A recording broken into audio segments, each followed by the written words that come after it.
Bonsoir, chers frères et sœurs. Nous sommes aujourd'hui le 19 décembre 2024 et comme j'ai toujours suivi les conférences du cardinal ancien pape que j'ai beaucoup admiré, Benoît XVI, et que j'écoute, je vais partager avec vous ce que YouTube me renvoie ce soir. À écouter et à méditer.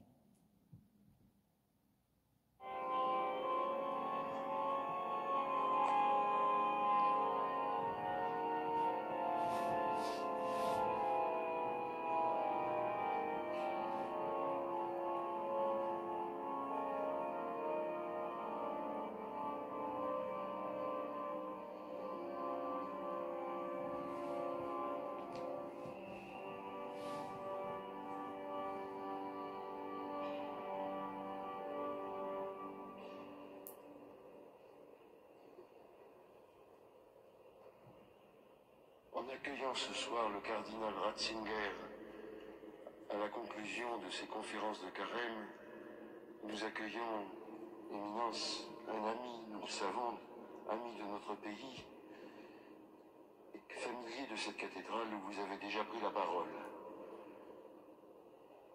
Après votre tâche de théologien, de pasteur d'un très grand diocèse, le pape vous a appelé à ses côtés pour remplir une fonction combien importante et austère. À ce titre, vous avez participé à l'ensemble des synodes continentaux. Vous êtes donc un bon témoin pour nous aider à prendre la bonne perspective et reconnaître la profondeur des questions posées présentement à notre Église. Merci de la sorte de nous introduire à la célébration du mystère du Christ dans laquelle aujourd'hui nous entrons.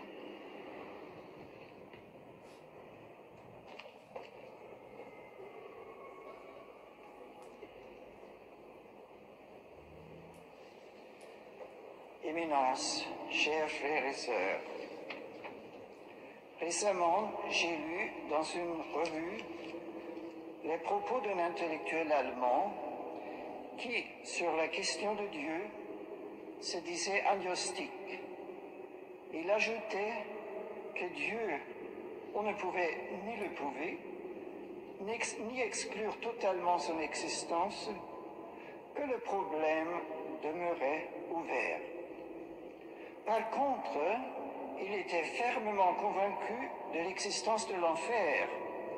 Il lui suffisait d'allumer la télévision pour constater qu'il existe bel et bien.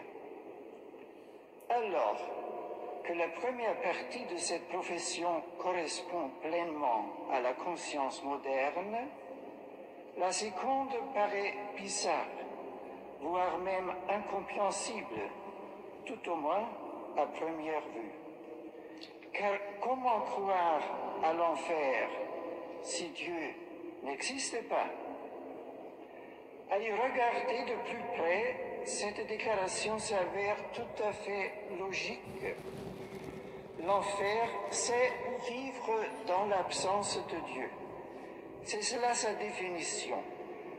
Là où Dieu n'est pas, là où ne pénètre plus aucune lueur de sa présence, voilà l'enfer. Et la preuve peut-être, ce n'est pas tant le spectacle quotidien de la télévision, mais plutôt un regard sur le siècle écoulé qui nous a laissé des mots comme Auschwitz, l'archipel de Goulag, ou le nom de Hitler, Staline, Pol Pot. Celui qui lit les témoignages de ces mondes démoniaques a des visions qui n'ont rien à envier en cruauté et en destruction à la descente aux enfers de Dante, et qui sont plus effrayantes parce que le mal y a une dimension que le regard de Dante n'a pas pu pénétrer. Ces enfers furent construits pour pouvoir préparer le monde futur des hommes qui se suffisent à eux-mêmes et qui prétendent ne plus avoir besoin de Dieu. Au moloch de l'utopie d'un monde sans Dieu, ou libéré de Dieu, on a sacrifié l'homme, qui dès lors disposait de lui-même et ne connaissait plus les limites de son pouvoir, car il n'y avait plus de Dieu au-dessus de lui, parce qu'aucune lueur de cette ressemblance à Dieu n'émanait plus de lui. Là où Dieu n'est pas, c'est là que l'enfer surgit, et l'enfer persiste simplement de par l'absence de Dieu. On peut aussi y arriver sous des formes subtiles, et presque toujours en disant vouloir le bien des hommes. Quand aujourd'hui on fait du commerce avec les organes humains, quand on fabrique des fœtus pour avoir des organes en réserve, ou pour avancer la recherche médicale et préventive, bon nombre considèrent le contenu humain de ces pratiques comme élémentaire. Mais ce mépris de l'homme qui est sous-jacent, quand on use et abuse de l'homme, ramène, qu'on le veuille ou non, à la descente aux enfers. Cela ne veut pas dire qu'il ne puisse pas y avoir et qu'il n'y ait pas d'athée avec un grand sens éthique. Mais j'ose pourtant dire que cette éthique repose sur cette lumière venue un jour du Sinaï et qui continue à briller, je vais dire, la lumière de Dieu. Des étoiles bien lointaines et éteintes peuvent encore briller dans notre monde. Et là où Dieu semble mort, sa lumière peut continuer à agir. Mais Nietzsche a eu raison de souligner que le moment où la nouvelle de la mort de Dieu sera partout connue, où sa lumière serait définitivement éteinte, ce moment-là ne peut qu'être effroyable. Pourquoi dire cela? Dans une réflexion sur ce que nous chrétiens avons à faire aujourd'hui, dans l'instant historique que nous vivons au début du 3e millénaire, je le dis parce que, justement, notre tâche de chrétien s'en trouve éclairée. Cette tâche est à la fois simple et immense. Il s'agit de témoigner de Dieu, d'ouvrir les fenêtres verrouillées et voilées pour que sa lumière puisse briller parmi nous, pour que nous fassions place à sa présence. Inversons les choses. Là où Dieu est, c'est le ciel. Là, la vie, même au prix des misères de notre existence, devient claire. Le christianisme n'est pas une philosophie compliquée qui a vieilli au cours du temps. Ce n'est pas un fatras incommensurable de dogmes, de préceptes. La foi chrétienne, c'est être touché par Dieu et témoigner de lui. Devant l'aréopage, Paul a donc décrit dans ce sens sa mission et son intention de faire connaître le Dieu inconnu aux Athéniens, à qui il s'adressait en apôtre des nations, de faire connaître ce Dieu qui sortait de l'ombre et s'était fait connaître lui-même et donc pouvait être annoncé par lui, Paul. S'attacher à la parole du Dieu inconnu suppose que l'homme sait, dans son ignorance quand même, quelque chose de Dieu. Cela correspond à la situation de l'agnostique qui ne connaît pas Dieu et qui pourtant ne peut le nier. Cela suppose que d'une certaine façon l'homme attend Dieu et qu'il ne peut l'atteindre seul, mais qu'il a donc besoin de l'annonce, de la main qui le tire vers lui dans la sphère de sa présence. Ainsi, nous pouvons dire, l'Église est là pour que Dieu, le Dieu vivant, soit annoncé, pour que l'homme puisse apprendre à vivre avec Dieu, sous ses yeux et en communion avec lui. L'Église est là pour conjurer la progression de l'enfer sur terre et pour rendre celle-ci habitable à la lumière de Dieu.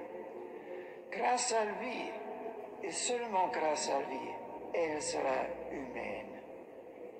Nous pouvons aussi exprimer à partir de la troisième demande de notre Père que ta volonté soit faite sur la terre comme au ciel. Là où la volonté de Dieu se réalise, c'est le ciel. La terre peut devenir ciel. C'est pourquoi il s'agit de faire connaître la volonté de Dieu et d'accorder la volonté des hommes à la volonté de Dieu. Car Dieu, on ne peut le reconnaître simplement par l'intellect, on ne peut simplement en prendre acte, comme par exemple, j'enregistre l'existence d'astres lointaines et les données du passé. La connaissance de Dieu est comparable à la connaissance de l'amoureux. Elle me concerne tout entier. Elle réclame aussi ma volonté et elle s'enlise quand elle n'est pas enracinée dans la totalité de la personne. Mais là, j'ai déjà anticipé. Dans un premier temps, tenons bon, pour l'Église, il ne s'agit jamais simplement de maintenir ou d'augmenter ou d'étendre ce qu'elle a déjà. L'Église n'est pas là pour elle-même. Elle ne peut ressembler à une association qui veut, dans des situations difficiles, se tenir à flot. Elle a une mission pour le monde, pour l'humanité. Et c'est seulement pour cette raison qu'elle doit survivre, parce que sa disparition entraînerait l'humanité dans un tourbillon, celui des ténèbres, de l'obscurité, même de la destruction de ce qui fait l'homme. Nous ne nous battons pas en pensant à notre conservation. Nous avons chargé d'une mission qui nous impose une responsabilité face à tous. C'est pourquoi l'Église doit se mesurer à elle-même et être mesurée à la façon dont sont vivantes en elle la présence de Dieu, sa connaissance et l'acceptation de sa volonté. Une Église qui ne serait que l'appareil qui se dirige lui-même serait une caricature de l'Église. Tant qu'elle tournera autour d'elle-même et qu'elle ne regardera que les buts à poursuivre pour sa survie, elle sera superflue et dépérira, même si elle dispose de grands moyens et qu'on la manage habilement. Elle ne peut vivre et fructifier qu'ici la primauté de Dieu est vivante en elle. L'Église, disons, n'est pas là pour elle-même, mais pour l'humanité. Elle existe pour que le monde soit un espace pour la présence de Dieu, l'espace de cette alliance entre Dieu et les hommes. C'est ce qu'on trouve déjà dans le récit de la création. Le texte, se terminant sur les sabbats, veut faire comprendre le fait que la création a une cause, une finalité interne. Elle est là pour que l'alliance ait lieu, alliance où Dieu donne son amour et reçoit la réponse de cet amour. L'idée que l'Église soit faite pour l'humanité apparaît depuis peu sous une variante qui est très plausible à l'esprit moderne, mais met en jeu l'essentiel. On dit que l'histoire de la théologie et de la compréhension de l'Église s'est déroulée ces derniers temps en 3 étapes. D'une théologie ecclésiocentrique, on serait passé à une théologie christocentrique, pour finir à une théologie théocentrique. Cela est un progrès, mais on dit le point final ne serait pas atteint. Il est clair, dit-on, que la théorie ecclésiocentrique était fausse. L'Église n'a pas le droit de se mettre elle-même au centre de tout. Elle n'est pas là pour elle-même. On est donc passé à la théologie christocentrique. Le Christ doit être le centre de tout. Mais on a reconnu alors que le Christ se transcende dans le Père, et ainsi on est arrivé à la théologie théocentrique. Ce chemin impliquerait une ouverture progressive de l'Église vers l'extérieur, vers les autres religions. L'Église, dit-on, divise, mais le Christ aussi divise, dit-on. Et maintenant on ajoute, Dieu lui aussi divise, car les images de Dieu sont contradictoires. Il y a des religions sans Dieu personnel, des philosophies sans Dieu. Ainsi, on pose le postulat d'une 4e étape, en lien apparent avec l'Évangile, étape où le royaume, qu'on ne nomme plus royaume de Dieu, mais simplement royaume, comme marque du monde meilleur à construire, sera au centre. La primauté du royaume signifie qu'à présent, en dépassant les frontières des religions et des idéologies, tout le monde peut s'unir dans l'engagement pour des valeurs du royaume, comme la paix, la justice, la préservation de la création. Cette triade de valeurs remplace aujourd'hui le concept du Dieu disparu et est en même temps la formule unificatrice qui, par-delà toutes les différences, pourrait guider à la réunion universelle des hommes de bonne volonté et qui n'en seraient pas, et ainsi amener vraiment un monde meilleur. Cela semble tentant.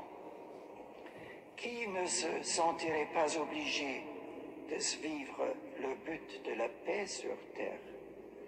Qui n'aurait pas besoin de lutter pour que la justice arrive et qu'enfin les inégalités criantes entre les classes, les races et les continents disparaissent? Et qui ne verrait pas aujourd'hui la nécessité de défendre la création contre les destructions modernes? Dieu serait-il donc devenu superflu? Est-ce que ces 3 valeurs peuvent le supplanter? Mais d'où avons-nous ce qui sert la paix? Où prenons-nous la mesure de la justice et la distinction du bien et du mal? Et comment reconnaissons-nous le moment où la technique correspond aux exigences de la création et celui où elle assure sa destruction? Qui s'en tient à ces valeurs ne peut se cacher qu'elles deviennent vite le théâtre d'idéologie et ne résiste pas sans une critériologie cohérente et correspondante à la réalité même de la création et de l'homme.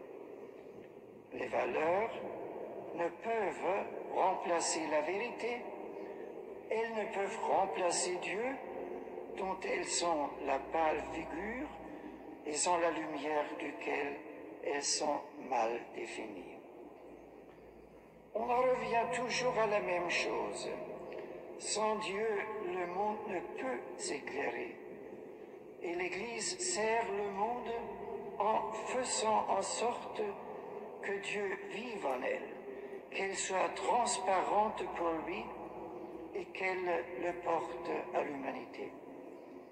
Et là, nous sommes enfin arrivés à la question pratico-pratique. Comment cela marche-t-il? Comment pouvons-nous reconnaître Dieu même et comment pouvons-nous le transmettre aux autres? Je pense que divers chemins doivent s'imbriquer. Il y a d'abord le chemin pris par Paul devant l'Aréopage. Il partait de l'idée que l'homme a au fond de lui la préscience de Dieu. C'est l'appel à la raison. Saint Paul dit, Dieu n'est pas loin de chacun de nous. C'est dans lui que nous avons la vie, le mouvement et l'être. Dans l'Épître aux Romains, la même pensée est encore renforcée. Ce qu'il y a d'invisible, dit ici Saint Paul, depuis la création du monde, se laisse voir à l'intelligence à travers ses œuvres, son éternelle puissance et sa divinité. La foi chrétienne fait appel à l'intelligence, à la transparence de la création pour trouver son Créateur. La religion chrétienne est une religion du Logos. Au commencement était le Verbe. C'est notre traduction de la première phrase de l'Évangile selon Saint Jean, qui sciemment renvoie au premier verset de la Bible, au récit de la création par le Verbe. Mais Verbe, Logos, signifie au sens biblique également raison avec sa puissance créatrice. Alors, est-ce que le verset sur le commencement du monde, compris dans ce sens, est valable aujourd'hui encore? Est-ce que l'Église peut encore aujourd'hui faire appel à la raison, renvoyer à la transparence de la création pour trouver son esprit créateur? Il y a aujourd'hui une version matérialiste de la théorie de l'évolution qui se présente comme étant le dernier mot de la science et qui revendique d'avoir, par ses hypothèses, rendu l'esprit créateur superflu et l'avoir même exclu définitivement. Jacques Monod, qui a élaboré cette vision avec une logique admirable, a dit en parlant de sa théorie avec l'honnêteté que les caractérise, le miracle a certes été expliqué, mais il reste pour nous un miracle. Et il cite ensuite le commentaire que François Mauriac a fait de cette thèse qui disait « Ce que dit ce professeur est encore plus incroyable que ce que nous pauvres chrétiens nous croyons. » Et Monod ajoute « C'est aussi vrai que le fait que nous ne réussissions pas à nous faire une représentation intellectuellement satisfaisante de certaines abstractions de la physique moderne. Mais nous savons également, il continue, que de telles difficultés ne peuvent servir d'argument contre une théorie qui a pour elle les certitudes de l'expérience et de la logique. Alors, il convient de poursuivre le questionnement. De quelle logique? Je ne veux pas ici rentrer dans la polémique. Je dirais simplement que la foi n'a aucune raison de s'effacer. Si on opte pour dire que le monde est né de la raison et non du hasard, cette option peut aujourd'hui vraiment être défendue raisonnablement. Mais cela doit, il est évident, être confronté aux véritables connaissances des sciences naturelles. C'est une mission de l'Église d'aujourd'hui de relancer le débat sur la raison de la foi ou de l'incroyance.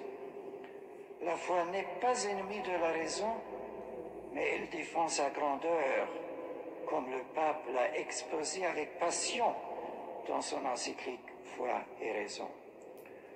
Lutter pour la nouvelle présence de l'intelligence de la foi, c'est la mission urgente que je vois pour l'Église dans notre siècle. La foi ne doit pas se replier sur elle dans sa coquille par une décision qui n'est plus justifiée. Elle ne doit pas se ratatiner dans une sorte de système de symboles dans lequel on s'enferme et qui resterait finalement un choix accidentel parmi d'autres visions de la vie et du monde. La foi a besoin du large espace de la raison, a besoin d'ouverture, elle a besoin de professer le Dieu créateur, car sans cette profession de foi, la christologie elle-même se dessèche. Elle ne parle alors plus qu'indirectement de Dieu, en se référant à une expérience religieuse particulière qui serait, par la force des choses, limitée et devient une expérience parmi d'autres. L'appel à la raison est une grande tâche de l'Église justement aujourd'hui, car là où la foi et la raison se divisent, les deux en pâtissent.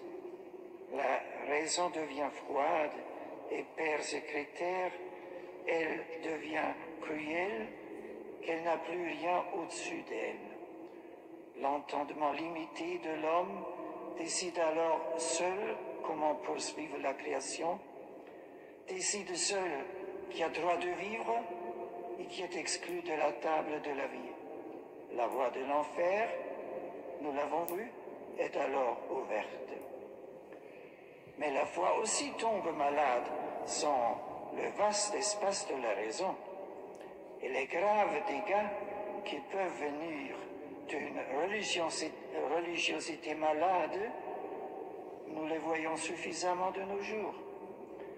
Ce n'est pas pour rien si dans l'Apocalypse, la religion malade, qui a rompu avec la grandeur de la foi en la création, est présentée comme le véritable pouvoir de l'Antichrist.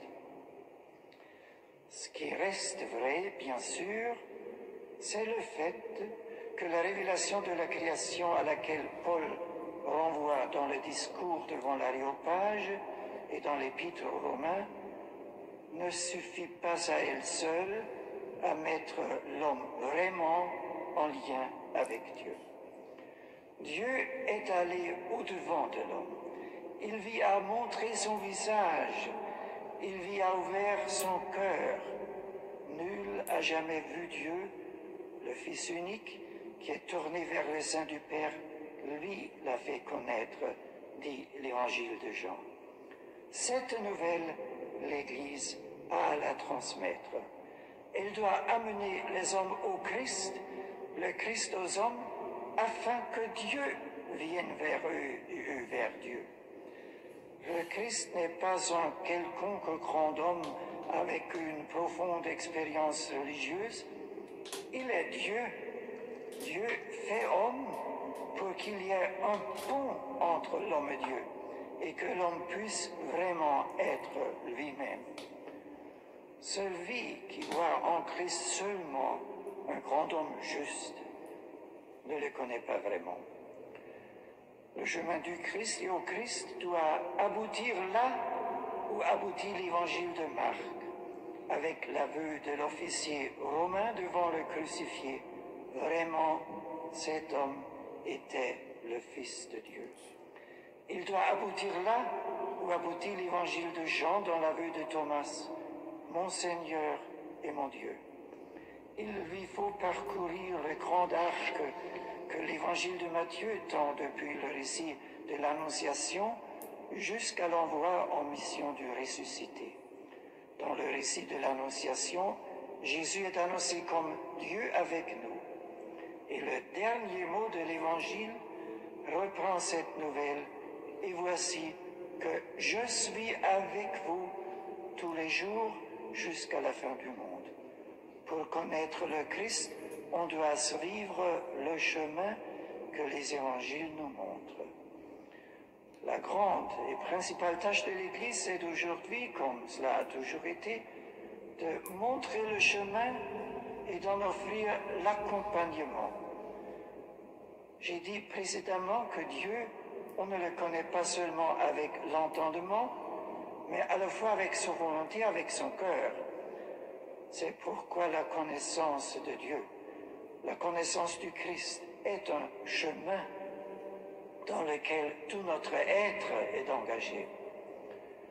La plus belle représentation de notre pèlerinage terrestre, c'est Luc qui la donne dans le récit des disciples d'Emmaüs. C'est une marche aux côtés de la parole vivante du Christ qui nous explique les Écritures, la Bible, la fait devenir chemin sur lequel le cœur devient brûlant et à la fin les yeux s'ouvrent. L'Écriture, l'arbre véritable de la connaissance, nous ouvre les yeux quand nous mangeons en même temps de l'arbre de la vie, le Christ. Alors, nous devenons vraiment voyants. Et c'est alors que nous vivons vraiment. 3 composantes sont sur ce chemin. La communauté des disciples, l'Écriture et la présence vivante du Christ. Ainsi, ce chemin des disciples d'Emmaüs est en même temps une description de l'Église, une description qui est comme le mûrissement de la connaissance progressive de Dieu. Cette connaissance devient communion réciproque. Elle aboutit à la fraction du pain dans laquelle l'homme est l'invité de Dieu et Dieu invite l'homme. Le Christ, cela devient clair ici, on ne peut l'avoir pour soi seul. Il ne nous mène pas seulement à Dieu, mais l'un à l'autre. C'est pourquoi le Christ et l'Église forment un tout, comme l'Église et la Bible vont ensemble. Réaliser cette grande communion dans chacune des communautés à l'échelle de l'évêché, de la paroisse, des mouvements d'Église fut, est, sera toujours la mission centrale de l'Église. Elle doit être perçue comme accompagnement de nos soucis, de la parole de Dieu et du Christ, et nous mener au don du sacrement qui doit anticiper les noces de Dieu avec l'humanité.